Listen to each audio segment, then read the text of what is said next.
Pour les besoins de l'adaptation cinématographique, certains détails ont dû être changés. Cependant, l'histoire qui suit est authentique. Et le déroulement est identique à la réalité.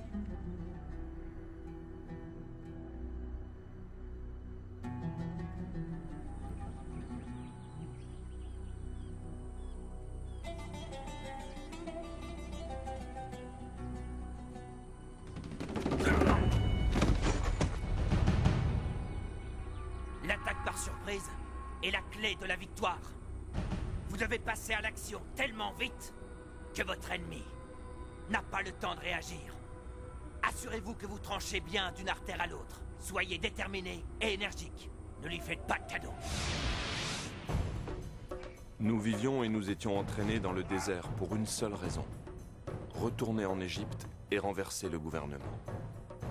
Nous étions prêts à faire face à toutes les difficultés. Pour l'amour d'Allah. Nous n'avions rien d'autre en tête que l'appel de l'islam.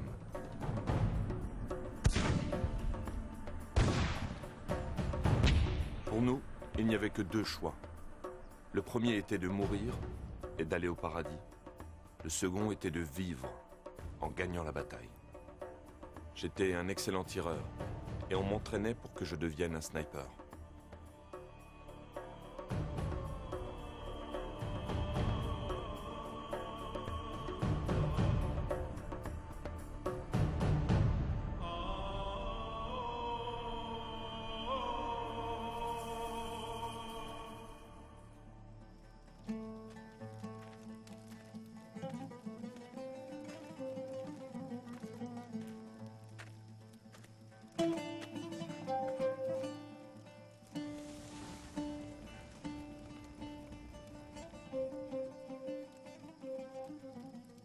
Et quiconque combatte dans le sentier d'Allah, tué ou vainqueur, nous lui donnerons bientôt une énorme récompense. Mustapha, ton frère est au paradis. Cette certitude doit te réconforter, mon frère. Et ne dites pas de ceux qui sont tués dans le sentier d'Allah qu'ils sont morts. Au contraire, ils sont vivants. Mais vous en êtes inconscient. Salam alaikum, Émir. Wa alaykum as-salam. Et qu'Allah vous protège. Comment va l'entraînement, mes frères? Tout va bien, Émir. Qu'Allah soit loué. Asseyez-vous. L'émir nous rendait visite régulièrement. Il venait voir où nous en étions avec l'entraînement. Un soir, il nous fit la lecture d'un article dans un journal du Caire. Il relatait l'arrestation d'un groupe de missionnaires qui étaient accusés d'avoir voulu convertir des musulmans dans un de leurs hôpitaux, en leur proposant des relations sexuelles et de l'argent. Des relations impures. À mort les infidèles!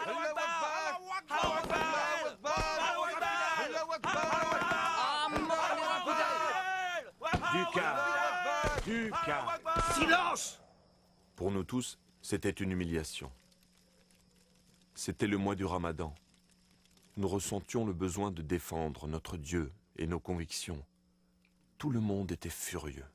Cet article dans la presse était une autre bonne raison de maudire encore plus les chrétiens. Les chrétiens prétendent que, Nous avons fait le vœu de mettre un terme à l'évangélisation des chrétiens, quel qu'en soit le prix. Bible, c'est eux qui la possèdent.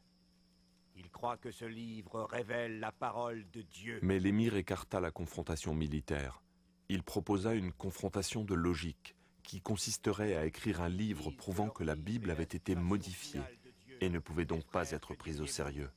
Si on essayait d'écrire un livre prouvant que des changements ont été faits dans leur livre, Et qui pourrait écrire ce livre-là?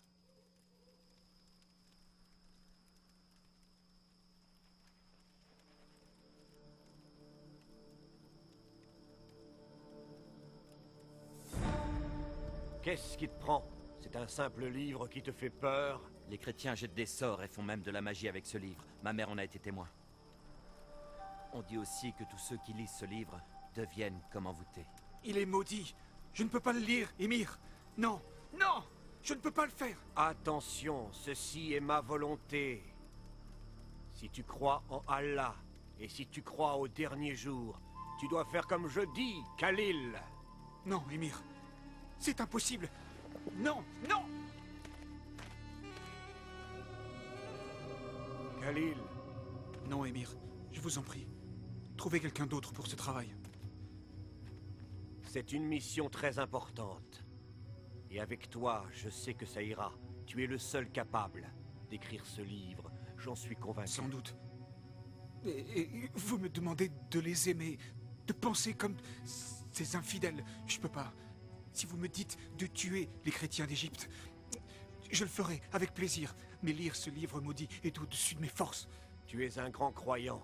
J'admire ta foi en Allah. Elle est remarquable, c'est vrai. Mais tu fais erreur en te laissant aveugler par ton grand zèle spirituel. Je le vois bien. Tu ne sais plus discerner le bien du mal.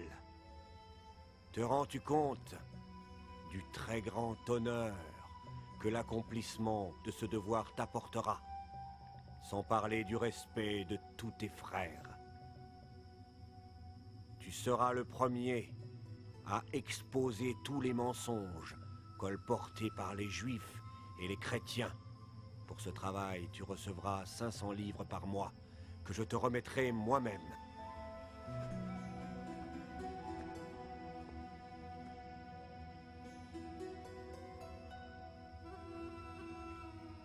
Nous avons abandonné l'entraînement dans le désert et je suis rentré chez moi. Un mois passa, mais je n'arrivais toujours pas à me mettre au travail.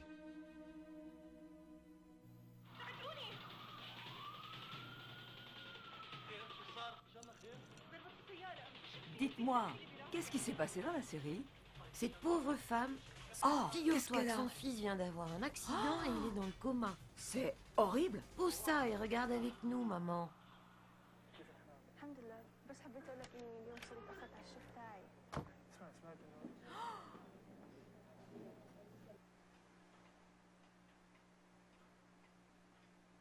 Khalil,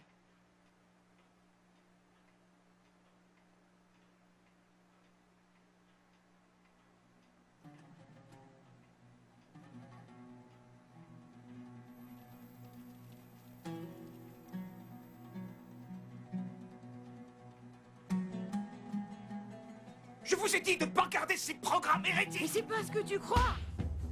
C'est ta sœur. Tu n'y touches pas. Hérétiques!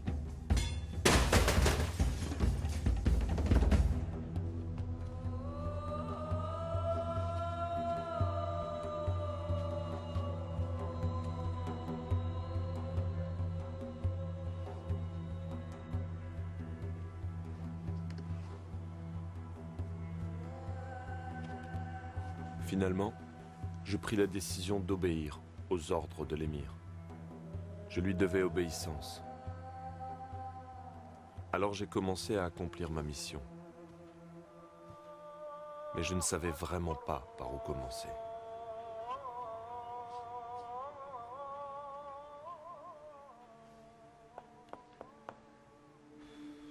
En lisant la Torah, j'ai trouvé des contradictions dans certains récits. Mais étant donné que dans le Coran nous avons aussi ce genre de contradictions, cela n'allait pas m'aider dans mon travail.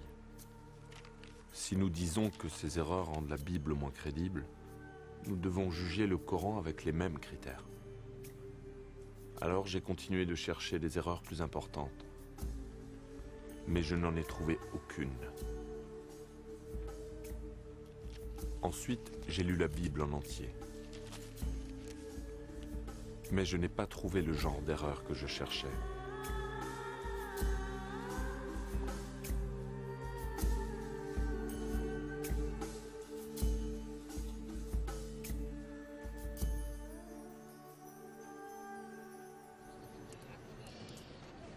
Il n'y a pas un seul verset dans le livre des chrétiens qui mentionne la venue du prophète Mohammed ou Ahmed.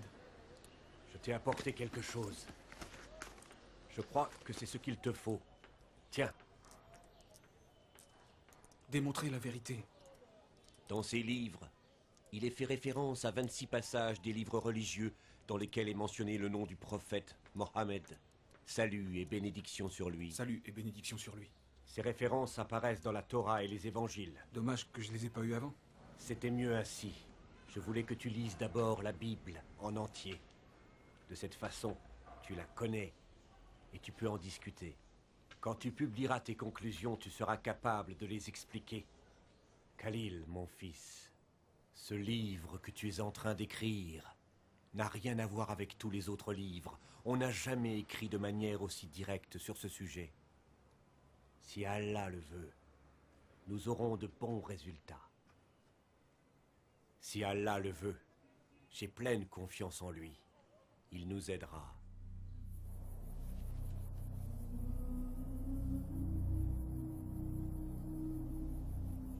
Je me mis au travail avec pour but d'examiner les 26 références inscrites dans les livres que je venais de recevoir. Aucune de ces références ne me permit de prouver quoi que ce soit. Alors j'ai prié. Seigneur, je ne peux pas prouver que la Bible a été modifiée. Et je ne trouve nulle part dans la Bible le nom du prophète Mohammed. Je vis pour qui? Je vénère qui?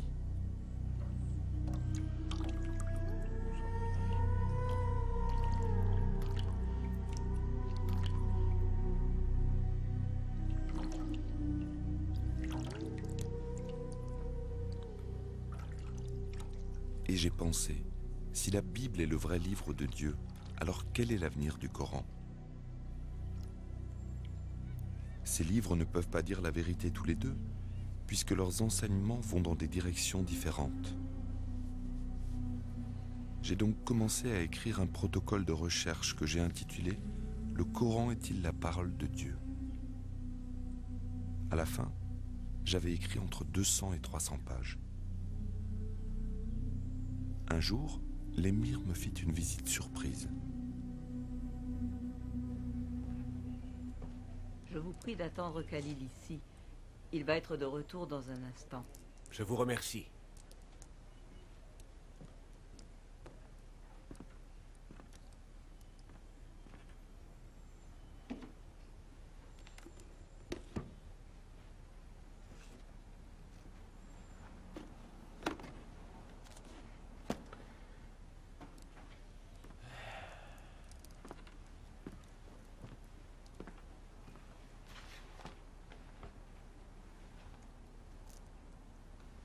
Gloire à Allah.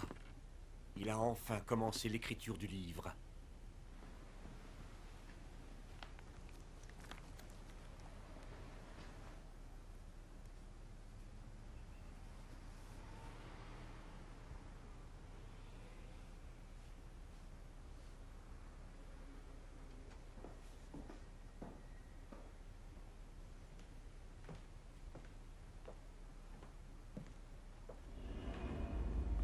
Que t'est-il arrivé, Khalil?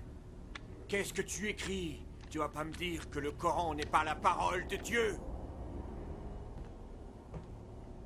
Si tu ne me crois pas, lis-le toi-même, lis. Tu ne crois tout de même pas que mes conclusions me rendent heureux? Plusieurs fois, je t'ai dit de donner ce travail à un autre homme que moi. Chaque fois, tu m'as dit que Allah m'avait choisi. C'est toi le responsable. Tu es le seul à blâmer. Nous t'avons donné beaucoup d'argent afin que tu dévoiles tous les mensonges des chrétiens, les infidèles. Non, non, non, non. Tu as dit que je devais trouver des preuves en lisant leurs livres. Et je n'ai lu que la vérité. Et ce n'est pas tout. Le Coran lui-même le dit. Aïssa ou le Messie, c'est Dieu. Tais-toi! Tais-toi! Je t'interdis de dire un mot de plus. C'est ignoble. Le Coran dit aussi Aïssa parle Infidèle! en parabole. Infidèle! Il reviendra sur des nuages. Il sera le juge de tous. Tais-toi! La sourate de Al-Maïda dit Aïssa a le pouvoir de créer toutes choses. Tais-toi! La sourate de Ali Imran dit qu'Aïssa a le pouvoir Tais-toi! de guérir les malades et de ressusciter les morts. Aïssa revendra sur les nuages. Et il jugera les nations le dernier jour. Je vais te tuer, infidèle! Tout est écrit dans le Coran. Je vais te tuer!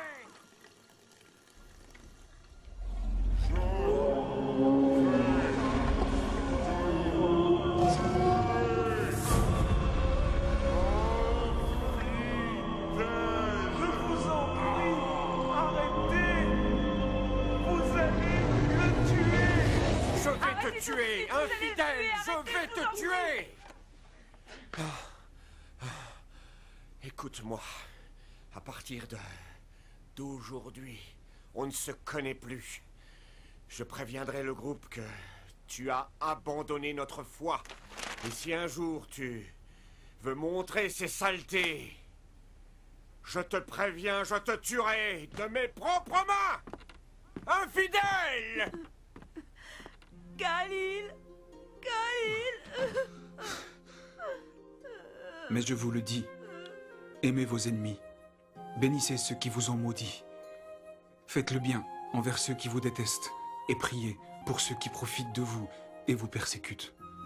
Ne résistez pas à une personne méchante, et si elle vous gifle sur la joue droite, tendez-lui aussi la joue gauche.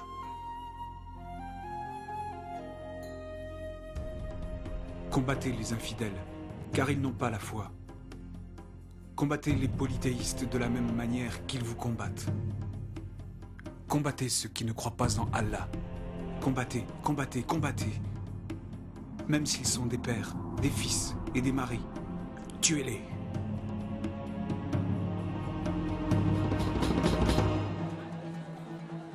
C'est bon de te voir. Je les renforme.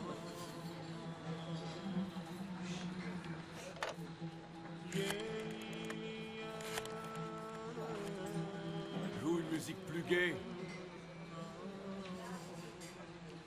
Allô, Timothée? C'est Khalil. Non, ça va. J'avais envie de parler avec toi. Bonjour. Un jour, comment ça j'ai va? téléphoné à Ça un va collègue bien de bureau qui était chrétien. Et Ouais, celui-là, ça va toujours. t'as pas ici, envie toujours. d'essayer? Si tu veux. J'espérais qu'il pourrait me parler des évangiles, mais il prit Non, peur tu et n'y es pas. raccrocha. Je voudrais que tu m'en parles, c'est tout. Puis je découvris avec stupéfaction qu'on m'avait volé ma mallette, qui contenait ma carte d'identité et ma Bible. Vous avez vu ma mallette? Quelqu'un a vu une mallette? Une manette? Oui, vous l'avez pas vue? Je l'avais posée là. Non, j'ai rien vu. C'était si important. Oui, il y avait ma carte d'identité et ma Bible. Eh, revenez! Revenez! Vous me devez une communication. Faut payer.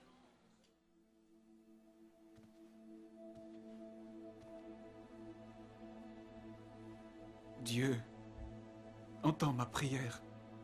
Montre-moi le chemin. C'est tout ce que je veux et toujours voulu. Je veux te connaître et te servir de tout mon cœur. Je t'aime depuis mon enfance. J'ai mis ma vie entre tes mains. Je suis confus. J'ai besoin de toi. Je sais que tu es un Dieu. Mais es-tu celui des musulmans ou celui des chrétiens? Si tu es le Dieu des musulmans, fais en sorte que j'oublie mes doutes sur l'islam. Et si tu es le Dieu des chrétiens, fais que dans mon esprit vienne la lumière. Montre-moi la vérité. Je t'en supplie, Dieu.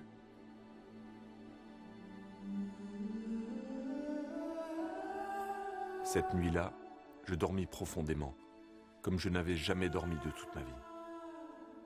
Quand l'aube commença à pointer, je fis un rêve.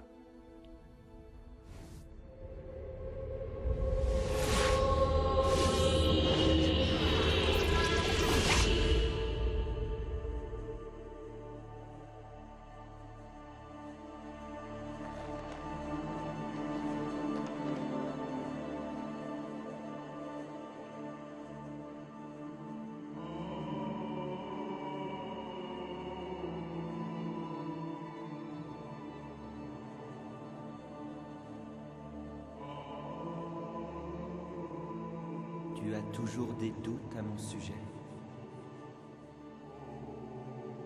Qui es-tu? Je suis celui que tu cherches. Je ne m'en souviens pas. Tu lis le livre. Oui, je l'aime beaucoup. Oui, je le sais.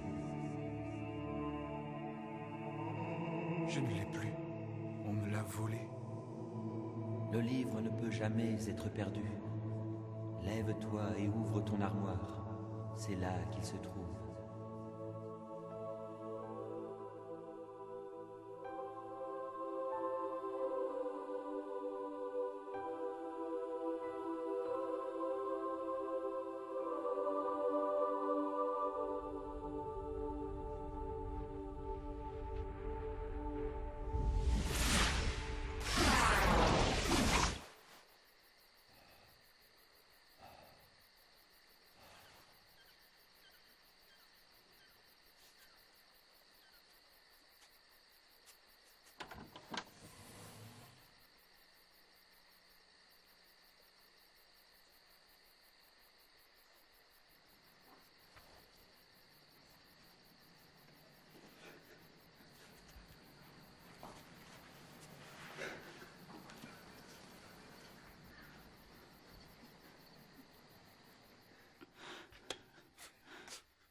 Khalil?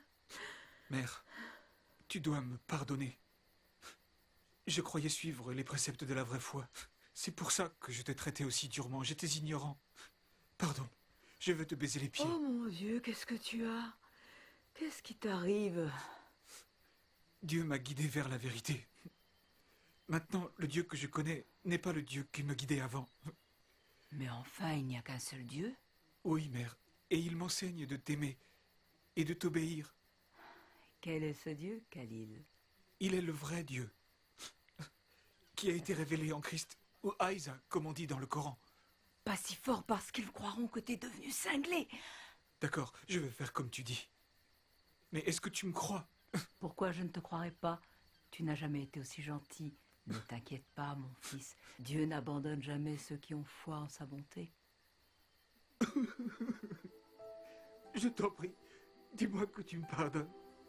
Sois en paix. Mon cœur avait changé. Pardonne, mon fils. Il avait été transformé par l'amour.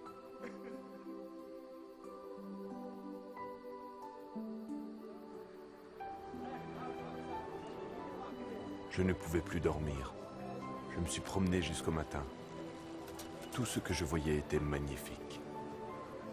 J'avais de la sympathie pour tous ceux que je rencontrais. J'avais envie de leur dire que je les aimais. Même les chrétiens, et eux, me connaissaient comme un homme violent et fanatique.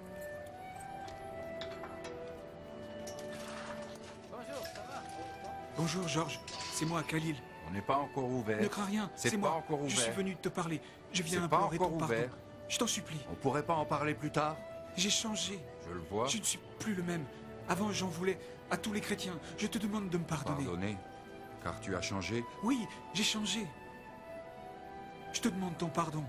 Je ne le mérite pas, mais je t'en prie, pardonne-moi. J'ai changé. Alléluia. Ça veut dire quoi? Tu le sauras. Laisse-moi te regarder. Que t'est-il arrivé? J'ai changé, s'il te plaît. Approche. Pardon. Bien oui, je te pardonne. Pardon. Entre. Je te Je remercie. t'accorde mon pardon. À partir de ce jour, j'ai réellement commencé à changer. Ceux qui vivaient dans mon entourage, comme ceux avec qui je travaillais, tous voyaient le changement qui s'était produit en moi. J'avais été un homme odieux, irascible. J'avais mis le feu aux églises et j'avais pillé des boutiques. J'avais commis des actes d'une extrême violence. Mais Christ avait changé ma vie. Quand je me suis mis à agir selon les Écritures de la Bible, je suis devenu une personne aimante.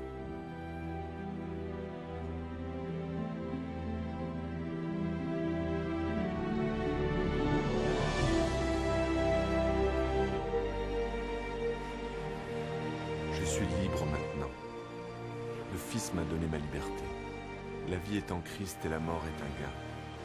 Dans le passé, la mort était un fantôme effrayant et laid.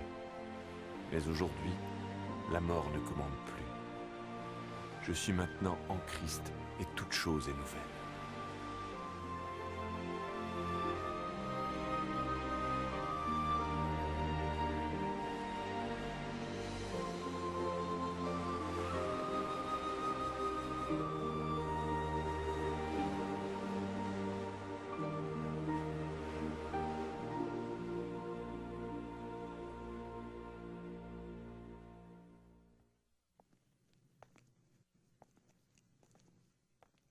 Est-ce que le léopard peut changer ses tâches? Le lion peut-il vivre en paix avec l'agneau? Un homme dévoré par la haine et la lutte farouche contre ses ennemis peut-il devenir un homme de paix? Dans le cas de Khalil, toutes ces questions ne lui ont jamais traversé l'esprit. Jusqu'à sa rencontre avec le prince de la paix, le Seigneur Jésus-Christ. C'est impossible d'un point de vue humain? C'est ce que vous vous dites? Oui, mais avec Dieu, toute chose est possible. Cela me rappelle un homme, appelé Saül. Comme Khalil, il était grossier, violent, mais très instruit. Il prit la décision de tuer les chrétiens de sa région. Il participa à l'assassinat de plusieurs d'entre eux jusqu'au moment où il comprit qu'il ne luttait pas contre les hommes, mais contre Dieu. Dieu mit littéralement Saül à genoux. C'est dans cette position, humble et prostré, que cet homme fier a crié son désespoir. « Qui es-tu, Seigneur ?» Et le Seigneur a répondu « Je suis Jésus. Et quand tu te bats contre mon Église, tu te bats contre moi. » De nos jours, On se souvient de cet homme sous le nom de Paul, l'auteur de plus de la moitié du Nouveau Testament dans la Bible. Qu'est-ce qui changea Saül? Qu'est-ce qui changea Khalil? Pour les deux hommes, c'était le même pouvoir, le pouvoir de l'amour. C'est de ce pouvoir que je veux vous parler aujourd'hui, car il n'y en a pas de plus grand.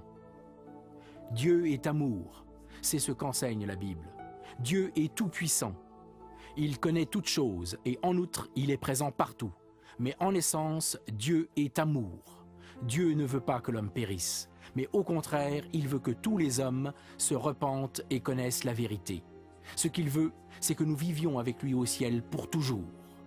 Tout ce qu'il demande, c'est que nous acceptions Jésus-Christ comme notre Sauveur. Nous voici arrivés au point important. Écoutez avec attention. Khalil a eu l'expérience particulière de voir Jésus dans un rêve. Vous croyez peut-être que vous devez aussi le voir en rêve pour être sauvé? Ce n'est pas le cas. Le salut est un cadeau de Dieu pour tout le monde. La seule demande venant de Dieu est que nous ayons la foi. Même la foi est un cadeau de Dieu. Que pourrions-nous attendre d'autre que de l'amour d'un Dieu d'amour?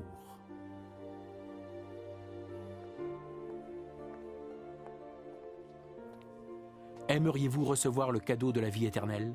Aimeriez-vous être pardonné de vos fautes et aimeriez-vous devenir un membre de la famille de Dieu? Le Dieu d'amour vous écoute, il ne repoussera personne venant à lui en toute sincérité. Quoi que vous ayez fait ou pas fait, Dieu désire vous amener jusqu'à lui. Il est le Dieu d'amour et son amour parfait absout nos péchés, peu importe ce que nous avons fait. Priez avec moi, prions. Dieu, tu sais combien je t'aime. Mon Dieu d'amour, pardonne mes péchés et donne-moi la vie éternelle. Compte-moi parmi ceux qui t'acceptent comme leur sauveur. Que toute la gloire et l'honneur te reviennent, ô Dieu, pour le précieux sang de Jésus versé pour nous sur la croix. Amen. Frères et sœurs, si vous avez prié avec moi, soyez certains que Dieu est dans votre vie et que vous êtes parmi ceux qui sont sauvés. Jésus sera la fontaine de votre vie. Amen.